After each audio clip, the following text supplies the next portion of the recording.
Hello everyone, welcome to LRNR classes. So today we will discuss about a topic that is translation process. So what is translation process? Translation process in which protein is formed. Okay, the process of protein formation. Okay, the process of protein formation. जिस process में एक protein तैयार होता है वो process को हम बोलेंगे translation process. Okay, so definition क्या है? It is the process in which the coded genetic message, okay, genetic message जो coded form में होगा, that coded genetic message brought by mRNA, वो क्या होता है? DNA से mRNA को ट्रांसफर होता है. brought by mRNA from DNA. so genetic message will transfer from DNA to mRNA. okay, by which process? By transcription process. By transcription process. So that message will be the transcribed genetic message. Okay, so that transcribed genetic message present on the mRNA strand that is changed into a polypeptide chain. Okay, जो message DNA में था वही message transfer हुआ to the mRNA by means of transcription process. वही message जो mRNA में present है that is transferred into a polypeptide chain or protein. Okay, and the process in which protein is formed from mRNA. Okay, the process in which the genetic message, the transcribed genetic message present on the mRNA is expressed in form of a protein or enzyme or hormone, that is the translation process. Okay, जो process में mRNA से genetic message एक protein में तैयार होता है that is the translation process. So it is the process in which the coded genetic message brought by mRNA from DNA, क्योंकि DNA से mRNA को genetic message पहले ट्रांसफर होगा by means of transcription process. Okay, and that message from mRNA is changed into a polypeptide chain or a protein or a sequence of amino acid. Okay, polypeptide chain means sequence of amino acid. Okay, एक amino acid दो amino acid के बीच में peptide bond होता है. So sequence of amino acid को हम बोलते हैं पॉलीपेप्टाइड चेन. ओके, तो ट्रांसलेशन के डिफरेंट स्टेप्स क्या है? पहला स्टेप है एक्टिवेशन ऑफ अमीनो एसिड. जो अमीनो एसिड एक्सप्रेस होगा, जो अमीनो एसिड प्रोटीन चेन में लगेगा वो अमीनो एसिड पहले एक्टिव होगा. Okay, then that is called activation of amino acid. Then that activated amino acid will transfer to tRNA. वो amino एसिड एक्टिवेट होने के बाद एक्टिवेटेड अमीनो एसिड को tRNA ट्रांसफर करके लेगा. Okay, then it is carried by tRNA and polypeptide chain initiation. tRNA ही ribosome में लेकर उसे छोड़ेगा. देन पॉलीपेप्टाइड चेन स्टार्ट होगा. देन चेन एलोंगेशन होगा. ओके, देन एक टर्म आएगा when the stop codon reaches, then it will be the terminated. Okay, then last step is the termination of polypeptide chain. तो पहले हम जानते हैं how a amino acid is activated. Activation of amino acid step. So let's start about activation of amino acid step. Okay, and here the amino acid is activated by with a ATP molecule. Okay, with a ATP molecule. So in ATP molecule, one adenosine group is attached with 3 phosphate molecule. Okay, so that is the ATP molecule, and in this reaction an enzyme is required, that is amino acid tRNA synthetase enzyme. Okay, activates amino acid is activated by an ATP molecule and an enzyme, that is amino acid tRNA synthetase enzyme. Also here a magnesium 2+ ion is also required. So after that reaction and complex is formed. Okay, and complex is formed, and within that complex the amino acid is in a activated condition. Okay, ये जो complex formation होगा, ये complex में जो amino acid होगा वो amino acid is now at an activated condition. Okay, so that complex is made up of one adenosine, okay, one phosphate, one amino acid and the enzyme. Okay, E for enzyme, that enzyme is the amino acid tRNA synthetase enzyme. Okay, so ये ATP से कितना phosphate molecule था, 3 phosphate group था. सो ये 3 phosphate group से एक phosphate group यहाँ attach हुआ कॉम्प्लेक्स में in the activated amino acid में. सो another two phosphate groups are released in form of inorganic pyrophosphate. Okay, and enzyme is also attached, and that complex is called AAA enzyme or amino acyl adenylate enzyme or amino acyl adenylate enzyme. Okay, amino acyl adenylate enzyme complex. Okay, in that complex the amino acid is present at an activated condition. So next step is the transfer of activated amino acid to tRNA. ये जो complex है, that complex carries the activated amino acid, वही amino acid अब tRNA को जाएगा. Okay, that is the transfer of activated amino acid to tRNA और charging of tRNA. TRNA is now charged with the activated amino acid. Okay, so here the complex AAA enzyme complex, that means amino acyl adenylate complex. Okay, and in that complex one adenosine group, one phosphate group, one activated amino acid, and that enzyme amino acyl tRNA synthetase enzyme. Okay, now it attaches with the tRNA. Okay, so that complex colloids with the free floating tRNA, and tRNA attaches the amino acid or the CCA sequence.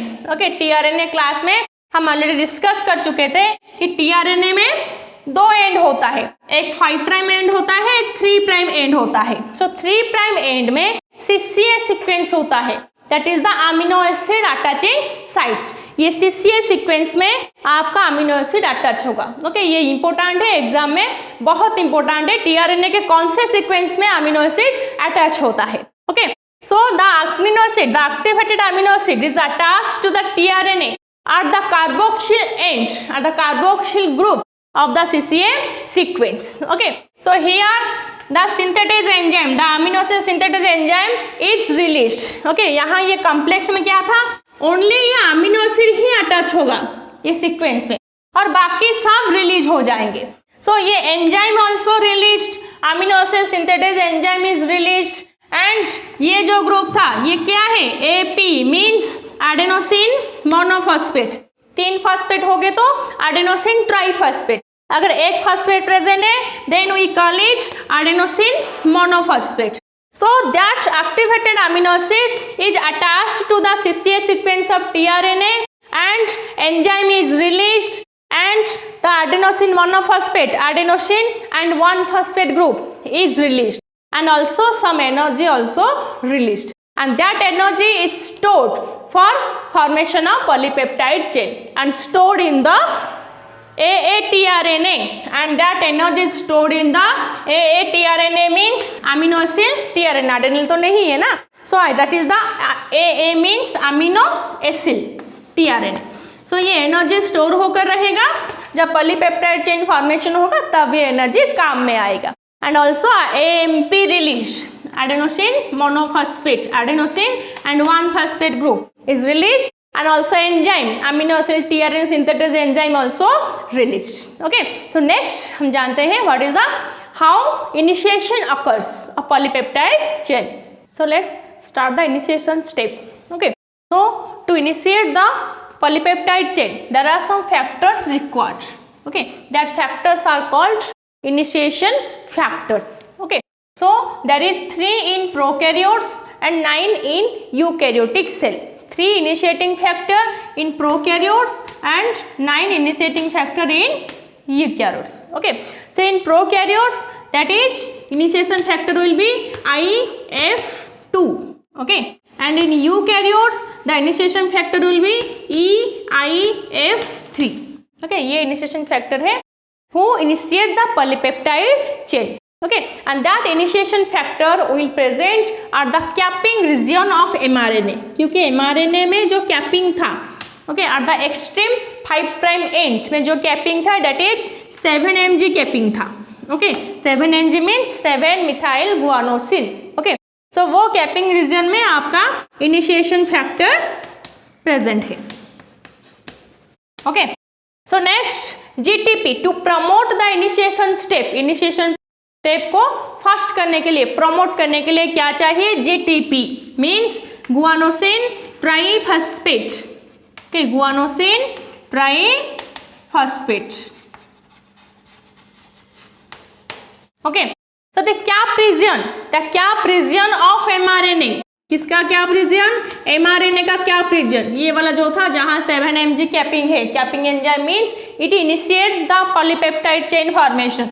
So the cap region of mRNA attaches to the smaller subunit of ribosome in the tunnel region. Okay, now ये जो mRNA है, okay, ये जो mRNA है that attaches with the smaller subunit. Ribosome का 2 सब unit है, ये राइबोसोम क्लास में मैंने डिस्कस कर चुकी हूँ। सो राइबोसोम का स्मॉलर सब यूनिट में इनिशिएशन होगा and mRNA attaches at the tunnel region of ribosome. Okay, smaller subunit में अटैच होगा, ये होगा पहला स्टेप। ओके, सो अगर ये यूकैरियोटिक सेल है, अगर ये यूकैरियोटिक सेल होगा, ओके, एंड ये एक प्रोकैरियोटिक सेल है। सो यूकैरियोटिक सेल में स्मॉलर सब यूनिट क्या है, 40S। Okay, and that is the complex is 40S mRNA, 40S mRNA। And prokaryotic cell में स्मॉलर सब यूनिट क्या है, 30S। So this complex is 30S mRNA। Okay, so now a complex is formed by the mRNA with the smaller subunit, and the complex we can call that it is the 40S mRNA in eukaryotes and the 30S mRNA in prokaryotes.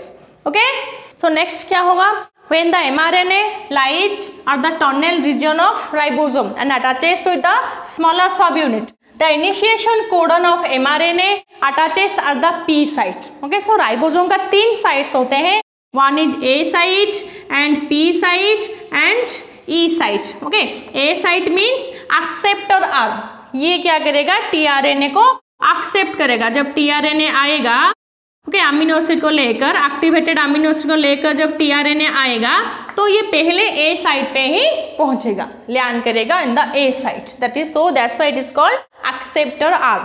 So next that tRNA तो move नहीं होगा, the ribosome moves along the mRNA.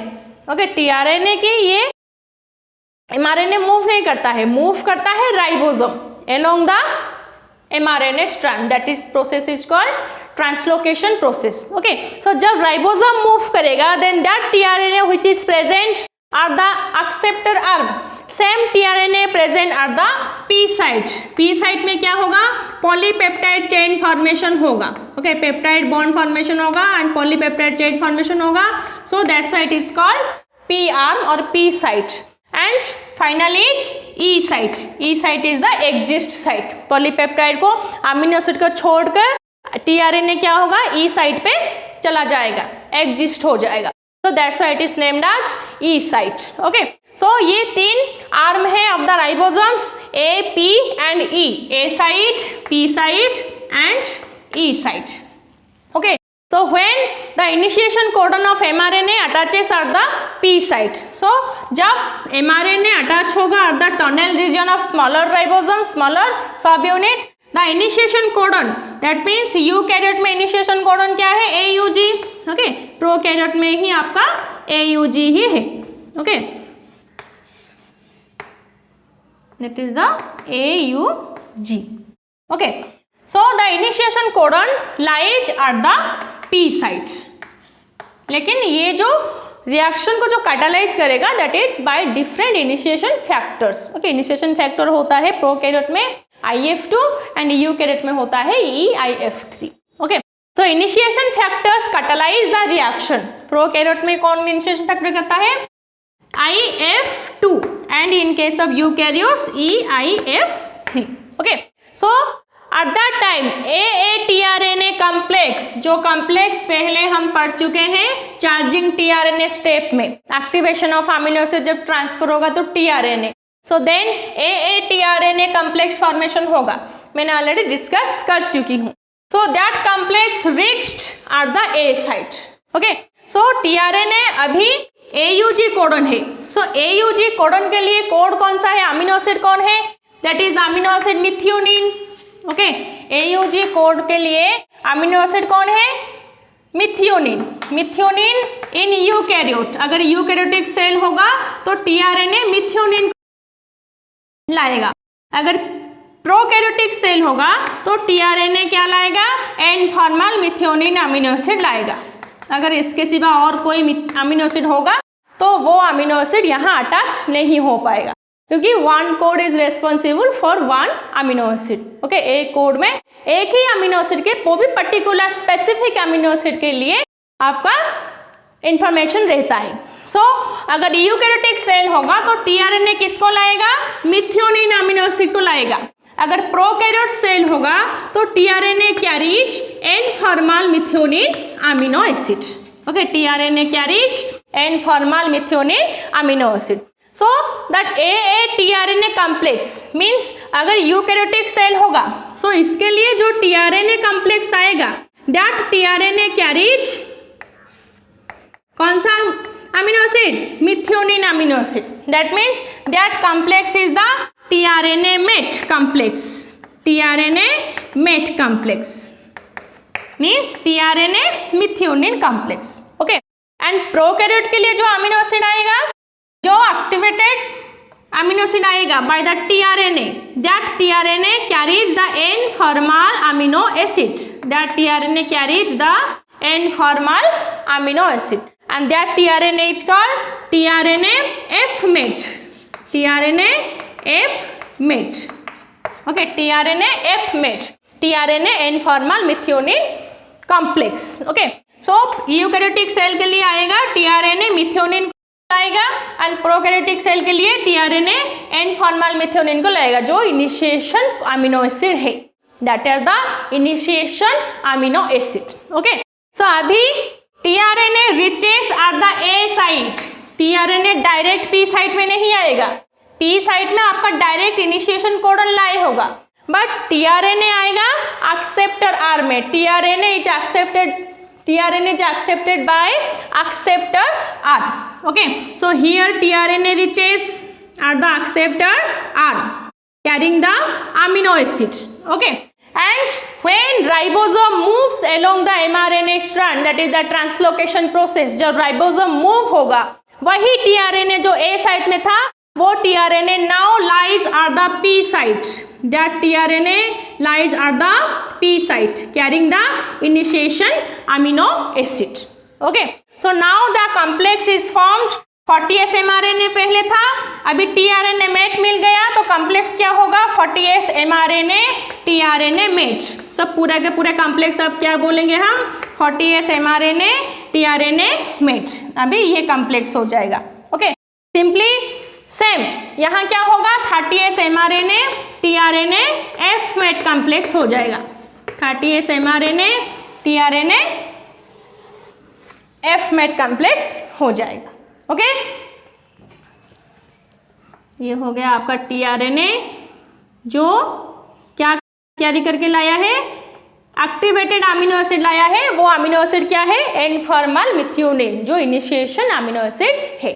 Okay, सो पहले हम कहाँ थे, जब tRNA reaches at the P site. Okay, tRNA is accepted by tRNA complex. क्यों, क्योंकि वो अमीनो एसिड को, एक्टिवेटेड अमीनो एसिड को लाएगी जो स्पेसिफिक है for the initiation codon. Initiation codon के लिए क्या अमीनो एसिड है, methionine for eukaryotes and N formyl methionine in prokaryotes. Okay, so ये जो tRNA कॉम्प्लेक्स है और tRNA MET कॉम्प्लेक्स है, that MET complex is accepted by A site and reaches at the P site.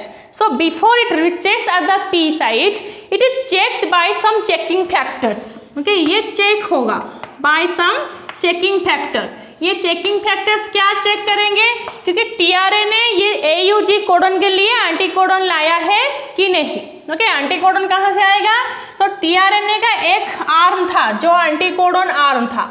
Okay, ये एंटीकोडन arm के लिए कहाँ क्या प्रेजेंट है, that anticodons are present for the codon which is present in the mRNA strand. so that hydrogen bond can be established. Okay, so initiation codon क्या है? AUG. AUG का एंटीकोडन मतलब AUG का आपका कॉम्प्लीमेंट्री बेसिस क्या है? A का complementary basis क्या होगा? U, uracil. ओके, U का कॉम्प्लीमेंट बेस होगा A, एडेनाइन. G का कॉम्प्लीमेंट्री बेस होगा C. ओके, सो चेकिंग फैक्टर ये चेक करेगा कि टीआरएनए UAC एंटीकोडन वाला टीआरएनए है या और कोई एंटीकोडन वाला टीआरएनए है. अगर सेम परफेक्ट एंटीकोडन होगा तो वो पी साइट को आने के लिए अलाउ करेगा, परमिट करेगा. अगर परफेक्ट एंटीकोडन नहीं होगा तो वो परमिट नहीं करेगा. Okay, so the tRNA must carrying with the specific anticodon responsible and that can form the hydrogen bond with the codon present in the mRNA strand. Okay, so ये जो tRNA complex है, tRNA mate complex है, that tRNA mate complex should have the anticodon UAC anticodon होना चाहिए, so that ये AUG codon जो mRNA में present है, ये AUG कोडन में hydrogen temporary hydrogen bond formation कर सके. Okay, so एंटीकोडन arm of tRNA forms temporary hydrogen bond with the initiation codon.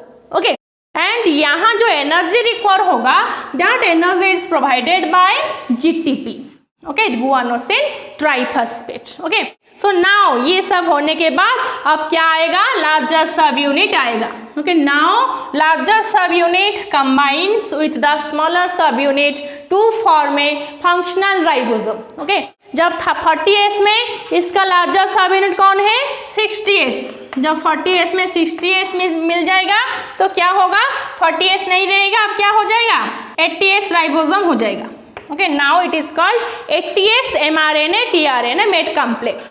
Now 30S combines with the 50S larger subunit in prokaryotes. Now it is called 70S ribosome 70S mRNA tRNA F mate complex. Okay, so अभी larger subunit combine होगा to form a functional ribosome. And GTP, यहाँ जो GTP require हुआ था energy के लिए वो GTP hydrolyse to form GDP. Okay, so इस तक था आपका इनिशिएशन स्टेप. ये है आपका इनिशिएशन स्टेप, कैसे पॉलीपेप्टाइड चेन इनिशिएट हुआ, मतलब AUG कोड इनिशिएशन कोडन है, AUG कोडन के लिए कैसे आपका फर्स्ट अमीनो एसिड आया. नेक्स्ट एलोंगेशन स्टेप में क्या होगा? पॉलीपेप्टाइड बॉन्ड फॉर्मेशन होगा. कहाँ से? अगर अनदर अमीनो एसिड आएगा तो तभी पेप्टाइड बॉन्ड फॉर्मेशन होगा. तो सो बॉन्ड फॉर्मेशन के लिए हमें 2 अमीनो एसिड चाहिए. पहला वाला अमीनो एसिड तो ऑलरेडी आ चुका है, सो नेक्स्ट अमीनो एसिड जब आएगा वो होगा आपका elongation step. Okay, elongation step में क्या होगा? अनदर अमीनो एसिड कैसे आता है एंड कैसे ये पेप्टाइड बॉन्ड फॉर्मेशन होता है. Okay, so it's up to your initiation step of translation process. अगर कोई डाउट हो तो प्लीज़ कमेंट बॉक्स में कमेंट कर देना. So thank you.